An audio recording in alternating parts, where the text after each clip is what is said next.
Hi folks, you're with Tacitus today, your pushback channel, and thank you for joining this audio live stream. Please listen to this presentation as you would a radio broadcast. In this essay, I'd like to talk about the changing definition of democracy. So what is democracy and how is it perceived by the globalists? Now, the globalists use the term democracy to try and give themselves a superficial cover story for the honourable intentions that they purport to have. Their intentions, of course, are anything but honourable, but it gives them an idea, we're protecting democracy, we're fighting for democracy, and that anyone who's not on their side, anyone that, say, questions mass migration is an enemy of democracy, they would put it. So it's a useful sort of device, I guess, for giving themselves the moral, as they would see it, the moral upper hand. But it also indicates and clearly suggests that the very definition of democracy is being changed in front of our eyes. What the average person may see as democracy, that is voting for representative government. So you get to vote, so you choose your government and choose who will represent you in government. That's how most people perceive democracy, the ability to vote for your government, but that's not how the globalists see it or how the activists see it, and nor how are they trained to see it in political economy classes in university and gender studies and all sorts of radicalization type courses, African American studies, the list goes on, of courses that don't see democracy that way. And they see it not necessarily a complete opposite, but certainly very differently. And this is really the subject of this essay. So you'll probably notice that while the Doge is dismantling the monumental corruption from US aid, and has still got a way to go as it goes through various other government departments. There's a lot of people from the globalists and their leftist foot soldiers that are screaming that democracy is dying, democracy is being dismantled, and democracy is in danger, a threat to democracy, democracy. And they, these corrupt people that are covertly spending billions of dollars to destabilize governments and societies the world over, is they who are the defenders and protectors of democracy. Now, the chutzpah in that is just off the charts. But anyway, let's have a little look at how they define democracy. So democracy is, in their cognizance, democracy is defined as the protection or furtherance or expansion of the rights and social position of minority groups.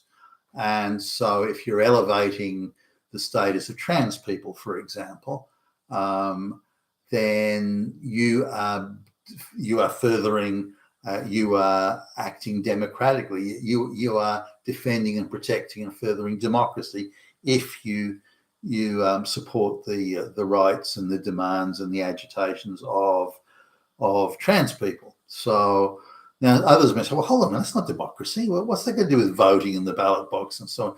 And now, no, the majority of people are all fascist Nazis.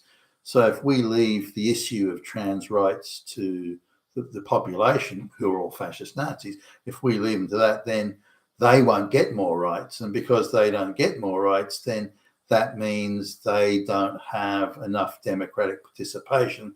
So we have to forcibly and covertly and deceitfully elevate the rights of trans people or their presumed social status, and that is democracy.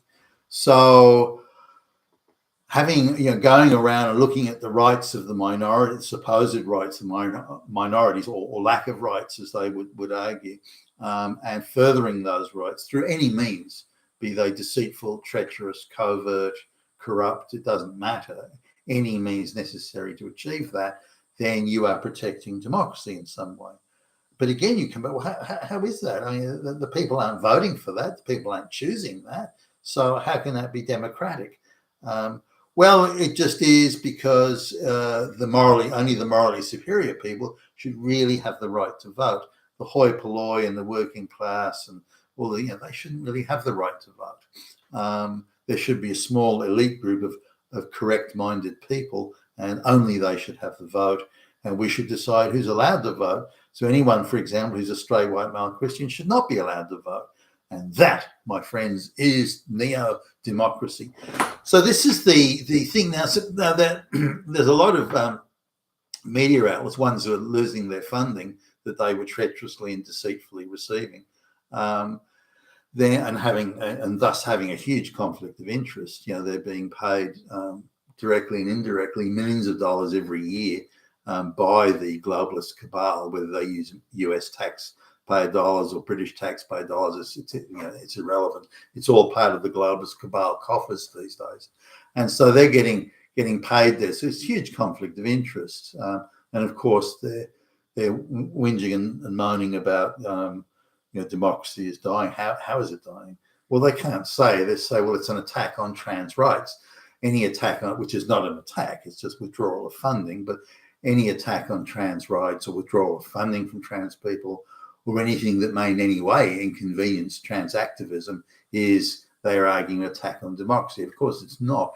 But there are now generations of people who've been brainwashed and had inculcated into them this idea that support of minority rights, the worthiness of those rights, or whether all the Nazis were invented or all the oppressions or all the sufferings they're supposed to be enduring, whether they're all invented or not, who cares?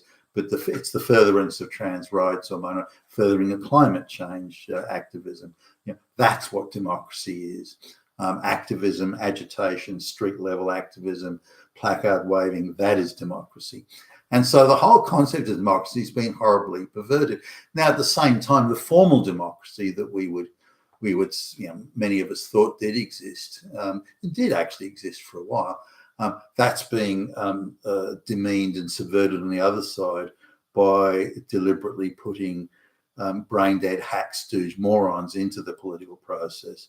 In the United States, AOC and people like that, putting them in there, which demeans the front end or the front line of what was the electoral democratic process, and making that look like a bunch of idiots running around doing the most ridiculous things, and therefore they've subverted that side of the democratic equation, and they've managed to substitute one which is minority rights, and everyone's minority except for straight white males. So the whole idea of minority rights is supposed ideological presumptions about social power. So if you're a black, trans, lesbian, or I don't know if such a thing can exist, but then you have no social power. Therefore, activism in support of your imagined rights and in defense of the supposed oppressions you're suffering, that is now what's called democracy. So the definition of democracy has changed, and so that when USAID stops funding LGBTQ activism in fucking Liberia or somewhere, then that is an attack on democracy. Even though Liberia is not democratic, it's a corrupt, hopeless basket case, but not spending millions of dollars doing social activism in those countries or places like that, that is now an attack on democracy. Even though there's no democracy there to attack, doesn't matter. They are now framing that as the rights of the downtrodden, again, ideologically contrived, the rights of the downtrodden are not being supported. Thus, it is an attack on democracy. So it's a hysterical stretch and an absurd stretch to make such claims.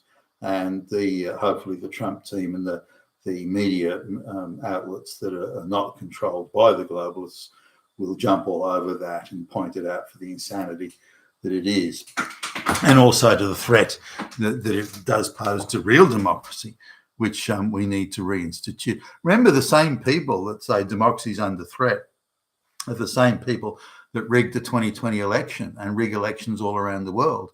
And they've got the chutzpah to say that they're the ones defending democracy. I mean, for goodness sakes. You've been with Tacitus today, your Pushback channel. Thank you for listening.